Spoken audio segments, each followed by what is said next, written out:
우리 사회의 문제점들을 진단하고 지속 가능한 사회를 모색하는 뉴스프리즘 시작합니다.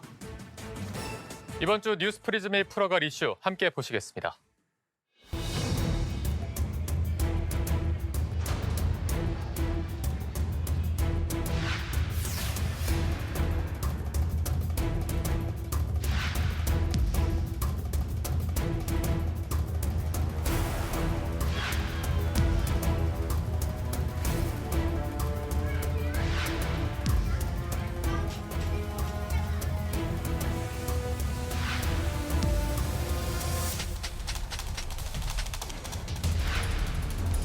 흑인들의 자발적인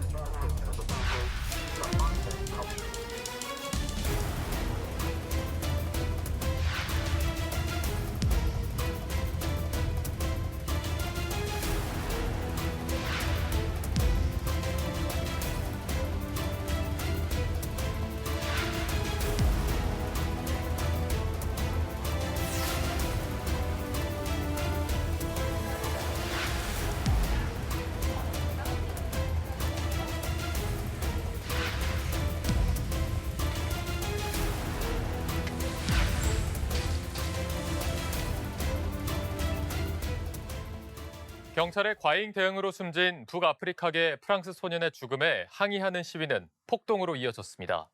이민자에 대한 차별과 불평등이라는 사회적 병폐와 함께 오래 누적된 불만이 한꺼번에 폭발한 것이란 분석이 지배적입니다. 한미희 기자입니다.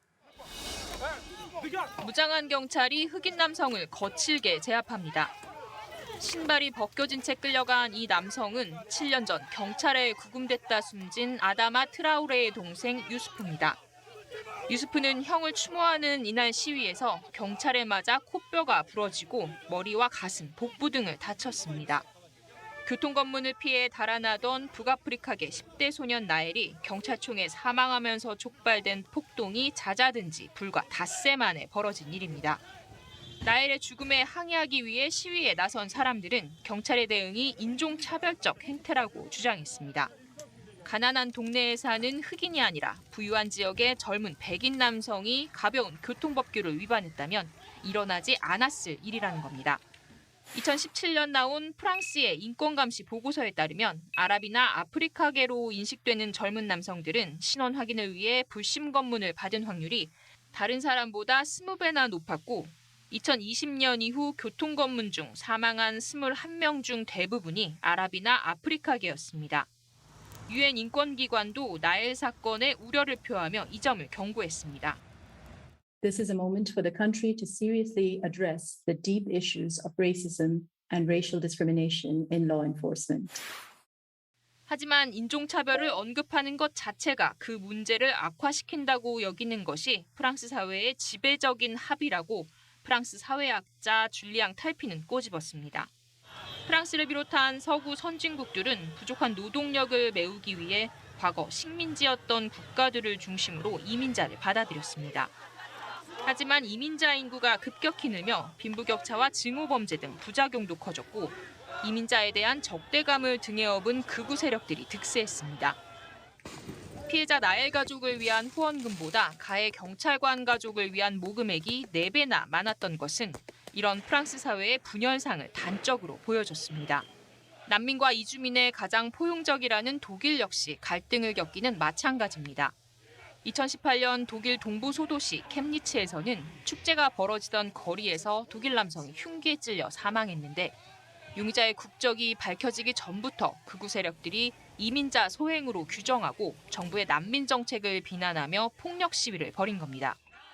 Und natürlich sind wir durch die vielen Flüchtlinge, die zu uns gekommen sind, auch in einer bestimmten Weise herausgefordert gewesen. Holen dürfen und die Fehler waren nicht, als die Flüchtlinge hier angekommen sind, sondern die Fehler waren, dass wir uns nicht gekümmert haben, was ist mit den vielen Menschen.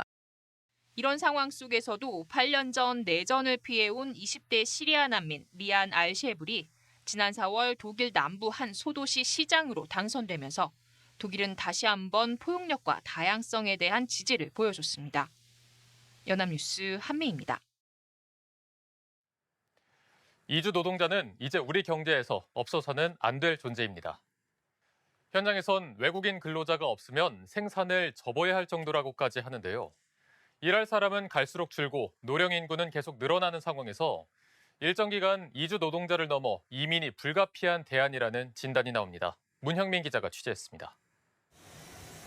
현대 삼호중공업 액화천연가스 운반선 생산 현장입니다. 곳곳에서 일하는 외국인들이 보입니다. 이곳에서 근무하는 외국인은 전체 근로자의 21%인 2,748명. 하지만 일손은 아직 부족합니다.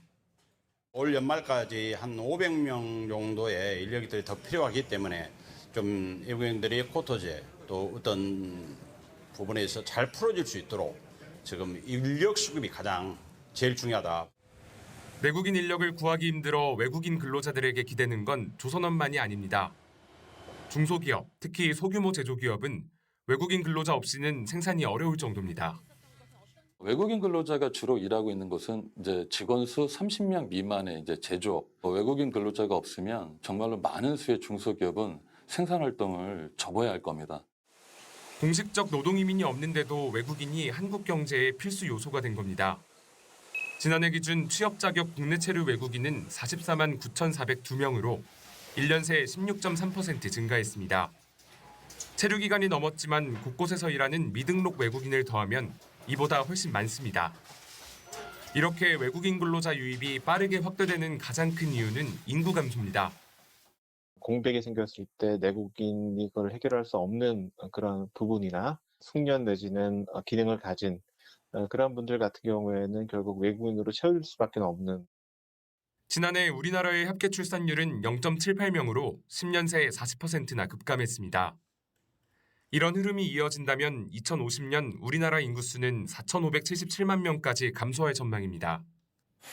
특히 이때 생산 가능 인구는 지난해보다 35%나 적은 2,398만 명까지 내려올 것으로 예측됩니다. 반면 피부양 인구수는 2050년 2,178만 명으로 지난해보다 45%나 늘어날 것으로 추계됩니다. 이런 상황을 그대로 두면 경제 전문가들은 2050년 국내 총생산이 지난해보다 28% 줄 것으로 내다봤습니다. 인구 구조 변화로 인해서 GDP 감소나 이런 게 나타날 걸로 예상이 되니까 외국인 인력 활용 방안이 중요한 문제겠죠. 결국 인구 절벽에 직면한 한국 경제의 유지와 성장을 위해선 이를 메울 외국인 이민은 불가피한 선택이 돼가고 있다는 얘기입니다. 연합뉴스TV 문형민입니다. 지금 정부는 이민을 보다 적극적으로 수용하는 쪽으로 정책 방향을 잡고 있습니다. 하지만 준비 없이 받아들이기만 하면 먼 나라 프랑스 사태도 곧 남일이 아니게 될 것이란 우려도 크죠. 분열이 아닌 통합으로 나아가야 할 텐데 어떤 준비가 필요한지 신선재 기자가 짚어봤습니다. 인구 절벽이란 위기를 앞두고 정부의 이민 수용 방침은 어느 때보다 적극적입니다. 외국인들의 자발적인 대한민국에 대한 기여를 유도하고 숙련 기능 인력에 대해서 작년이 쿼터가 2,000명이었거든요. 저희가 올해 여름부터 그걸 35,000명으로 17배를 늘리는. 유학비자 문턱을 낮추고 계절 근로자 체류 기간을 늘리는 등 관련 정책을 잇따라 내놓고 있습니다. 국가적 차원에서 관련 정책을 총괄하는 이민청과 같은 컨트롤 타워 구상도 구체화하고 있습니다. 하지만 인구 감소만 우려해 받아들이기에만 급급하면 갈등은 예정된 수순. 장기적 이민 수용과 확대를 위해선 이미 들어와 있는 외국인들의 생활상부터 돌아봐야 한다는 목소리도 높습니다. 한국은 얼마나 준비되어 있을까? 외국인 인구 대부분이 종사하는 산업 현장을 살펴보면 문제는 분명합니다. 그 외국인 근로자의 인력 수급에 대한 그 정책만 있지 실제 관리 대책은 부족하다고 볼 수가 있습니다. 고용 환경이나 처우에 대한 관심이 부족하다 보니까 이제 사업장을 부단 이탈을 하게 되고 불법 체류자가 증가하는 그런 악순환이. 국내 불법 체류자는 역대 최고치인 41만 7천여 명. 지위가 불안정해 범죄에도 쉽게 연루됩니다. 이대로라면 이민자에 대한 부정적 인식만 커질 수 있는 상황. 이주 여성 여건 개선도 더딥니다. 한국 이주 여성의 역사는 30년이 넘었지만 이들이 진짜 한국인으로 살아가기에는 아직 현실의 벽이 녹록하지 않습니다. 한국어 잘 못하기 때문에 말도 이해 잘 못하고 평생 직업을 찾기 어렵다는 거. 한국인 남편분들 다 그렇지 않지만 가정폭력 일 삼아서 하는 데도 많고 다문화 사회로의 순조로운 변신을 위해선 곳곳에 숨은 갈등 요소를 미리 관리해야 하는데 첫째는 미등록 외국인 단속 위주인 정부의 인식 전환입니다. 이민이라는 것은 그야말로 필요한 어떤 그런 기계를 가져오는 게 아니고 사람을 데려오는 거거든요. 내국민과의 접촉면도 넓혀 편견을 줄여야 한다는 지적이 나옵니다. 외국인과 또는 이민자와 일상생활 속에서 매일 만날 수 있어야 돼요. 이제 마치 이민자를 사회적 약자로 잠재적인 범죄자 취급하는 식으로 하시면 안 된다는 거죠. 교육부터 행정, 복지까지 사회 전반의 대전환이 뒤따라야 하는 이민정책. 다문화 사회의 현실적 이익을 바탕으로 부정적 인식을 바로잡고 장기적 안목에서 예산과 연구 인력도 확대하는 등 100년 대계로 추진돼야 한다고 전문가들은 입을 모읍니다. 연합뉴스 TV 신선재입니다. 전쟁이나 혁명을 겪은 경우가 아니면 발생하기 힘든 출산율. 인구 감소로 어려움을 겪는 나라 중에서 한국의 합계 출산율은 역대 최저치를 경신하며 세계 꼴찌를 기록했습니다. 정부가 장기간 저출생, 고령화 문제에 많은 예산을 투입했지만 개선되지 않으면서 이민 정책의 확대가 대안의 하나로 주목받고 있습니다. 이미 선진국들은 거의 모든 국가가 이민을 수용하고 있는데요. 캐나다는 올해부터 2025년까지 150만 명 이상의 이민자를 수용하겠다고 밝혔고, 독일은 작년부터 숙련 노동자 및 전문가 이민을 촉진하기 위한 숙련 노동자 이민법을 시행하고 있습니다. 일본도 특정 기술을 가진 외국인이 무기한 체류할 수 있는 산업 분야를 세계에서 12개로 확대했는데요. 초저출산의 지속과 인구 감소의 확대, 그로 인한 전문 기술자와 노동력 공급 부족 상황에 이민은 이미 필수가 돼가고 있는 겁니다.